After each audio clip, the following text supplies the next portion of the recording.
Okay, Kelly, we're gonna try this. Don't pay attention to my hair because after you cut it, I had to come home and cut the grass and jump in the shower, so it's still air drying. But we're gonna try and teach you some stuff about music. Okay, from what you told me today, you already know a few guitar chords. So to bring this around so that you can understand how to put them together, we're going to start with what you actually know. So, this is a C chord. I'm sure you already know how to play it. But just as a refresher, okay, we're going to play the E string is open. You're going to use your first finger and play the first fret of the B string. The G string is going to be open. The D string is going to have your second finger playing the second fret, and then the A string is going to have your third finger playing the third fret, and then the E string, the low E string, is not going to be played. So first fret, second fret, third fret. This is the chord form. When you play it on a guitar, it looks like this. So here's my first fret, second fret, third fret. It's going to look like this and sound like that. So that's our C chord. Now, you also told me you know how to play a G chord. Now me, I play the G chord a little bit differently, but it's pretty much the same thing. The way you probably learned how to play it is to not play this note, but I think adding that, what's called a fifth, don't worry about that right now, but adding that fifth in makes the chord sound a little bit fuller. So that's just the way I play it. The way it goes, so here's your E string, this is your low E string. You're going to play the third fret with your third finger. I'm sorry, I got that wrong. That's actually going to be your second finger. And on the A string, you're going to play the second fret with your first finger. The D strings and the G strings are both open. The B string, you're going to play with your third finger on the third fret. And then the E string, you're going to play the third fret with your fourth finger. Now you can leave this note off and just play 1, 2, 3 if you'd like. Or you can try the chord this way, because to me it just sounds a little bit better.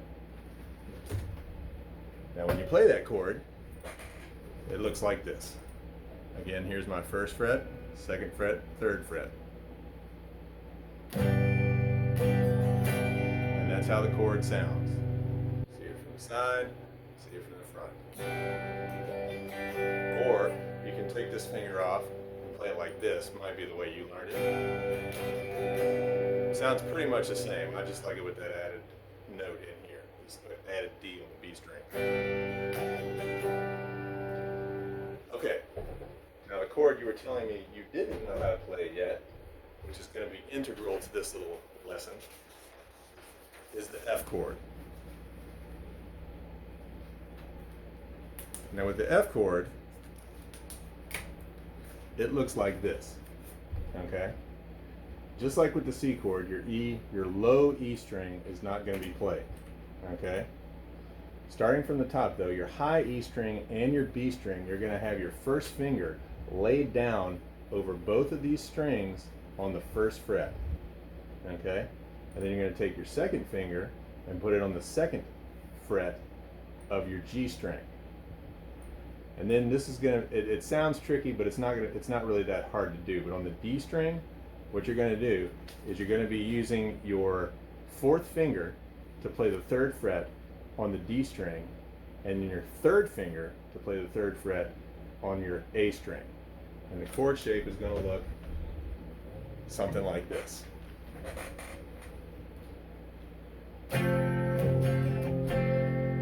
So you have your first finger laid down over both your E string and your B string, second finger on your G string on the second fret, your fourth finger playing the third fret on your D string, and then your third finger playing the third fret on your A string. And then the E string is not played. So the three chords we have is the C, we have the G chord, whether you want to play it with or without this note, and And then we also have the F chord that I just showed you.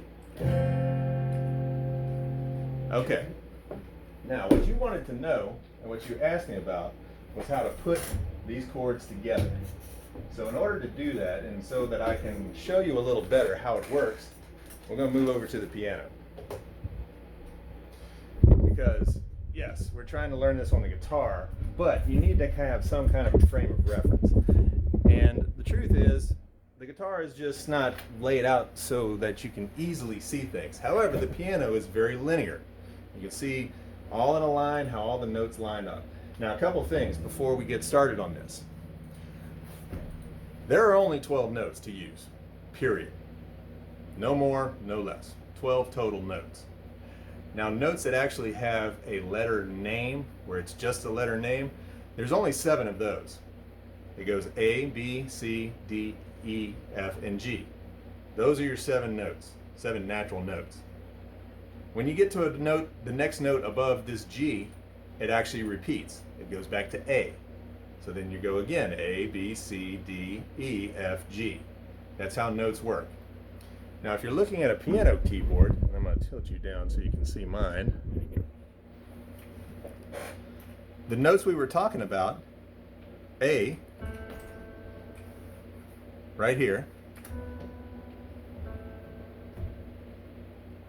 and you can see, and you may be able to see the actual letters here, A, B, C, D, E, F, G.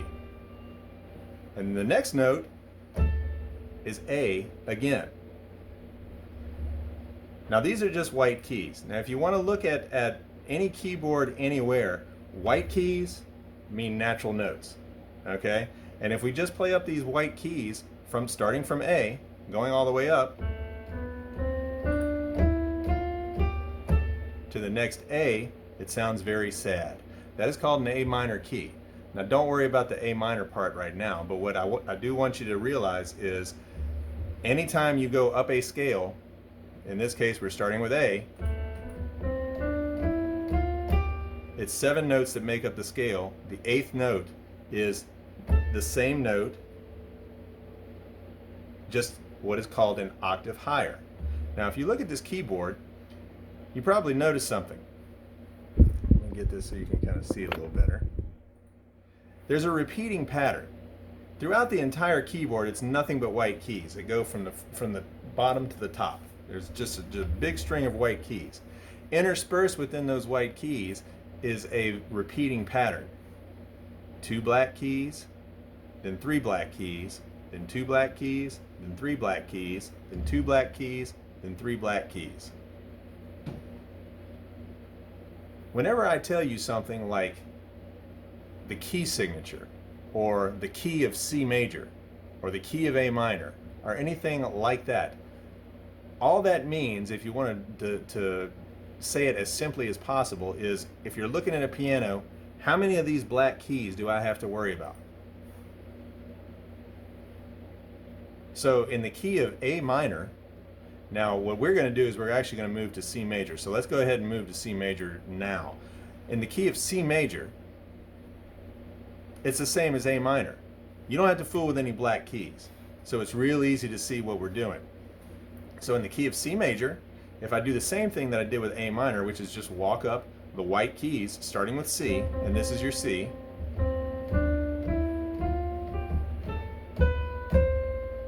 It's the same thing, just a lot happier, because that is a major scale. Minor scales are sad, major scales or keys are happy. So if we start with C, 1, 2, 3, 4, 5, 6, 7, that's your scale, and then C, which is your octave. If you notice, C started right below these 2 black keys, right? If I move up to the next C, it is also right before these 2 black keys. So this is why I like to lay it out on piano, because it's a lot easier to see. The repeating pattern of 2 black keys, 3 black keys, 2 black keys, 3 black keys, 2 black keys, 3 black keys. We start at the white key that's right before these 2 black keys, and then we go up to the next white note that is right before the 2 black keys. It is an octave. That is called an octave. The the same note just higher. You could also go down, the same note but lower. Now, for the case of how to put these things together, if you notice, what I did is I counted off the numbers of the scale notes as I was walking up. 1, 2, 3, 4, 5, 6, 7, 8. And 8 is your octave. The pattern that you need to remember, and I think I mentioned this whenever I saw you earlier, is 1, 4, 5. 1, 2, 3, 4, 5. Now, why is that important? Well, let me show you why that's important. Now, before, whenever we first started this lesson, we worked on a C major scale. A C major chord. You played what you called a C chord. It's actually called a C major chord because it's a happy chord. Now, if you play it on a guitar, if you play it on a piano, it sounds like this. The C major chord uses the 1 note, the 3 note, and the 5 note. Together makes the chord. So C, E, and G together make a C major chord, or a C chord. Now, if I play it on the guitar, it's the same thing.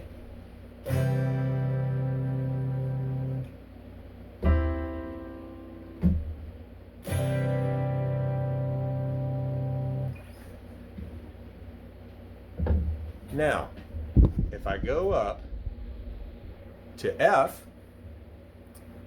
to the F chord, remember this is the one you don't know yet, but you're going to learn it. 1, 2, 3, 4. 4 is F, because if you count up from C, 4 notes, C, D, E, F. So the F chord sounds like this. C chord, F chord. Again, we'll switch back to the guitar.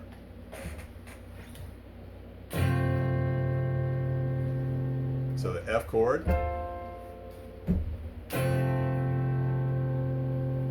Now, what you may have guessed we're going to do is we're actually going to walk up one more, because when I was telling you the pattern was 1, 4, 5.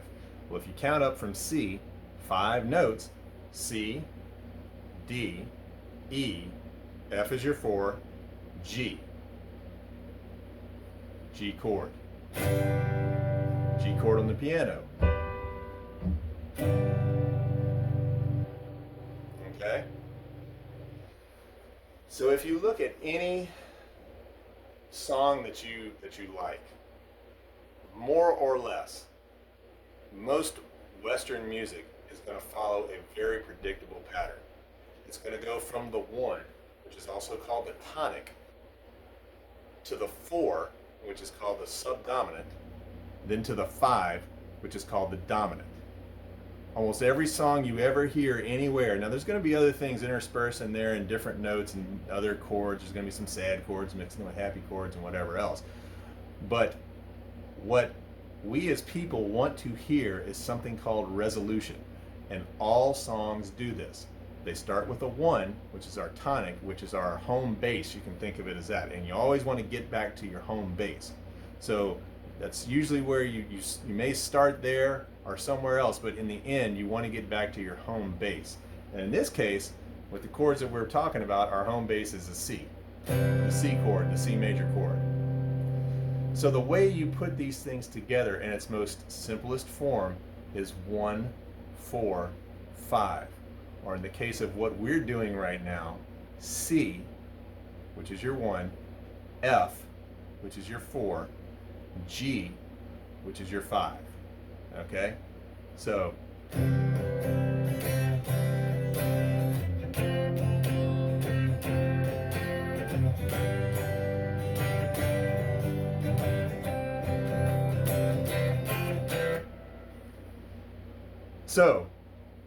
this is just a quick down and dirty lesson of how to put chords together so that it sounds like a song. It sounds like you're playing a song.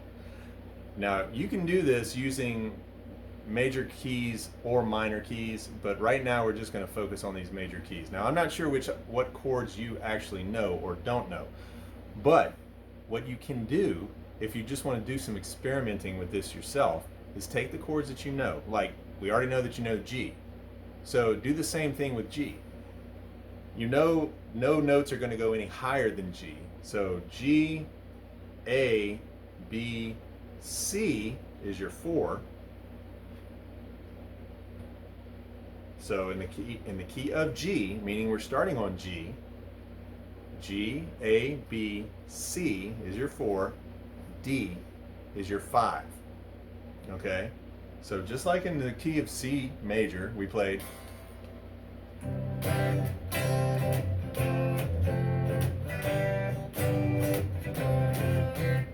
we can do the same thing in the key of G. We just have to add the D chord in. And you can go look the D chord up and it'll sound something like this.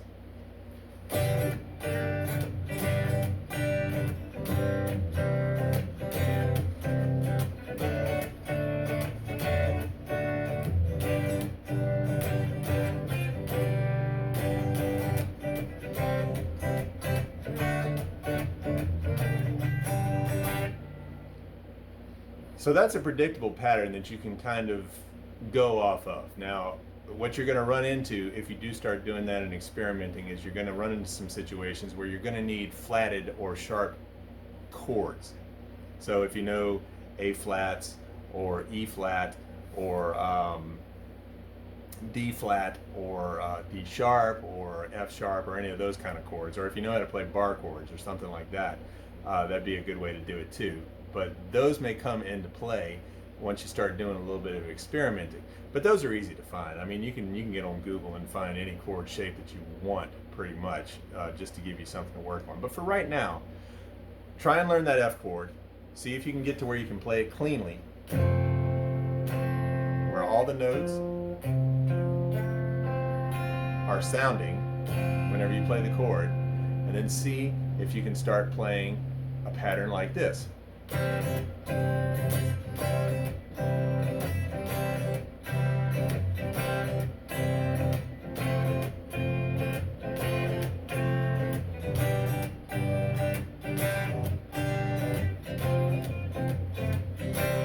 I'm sorry, I threw an extra chord in there. Let me try that again.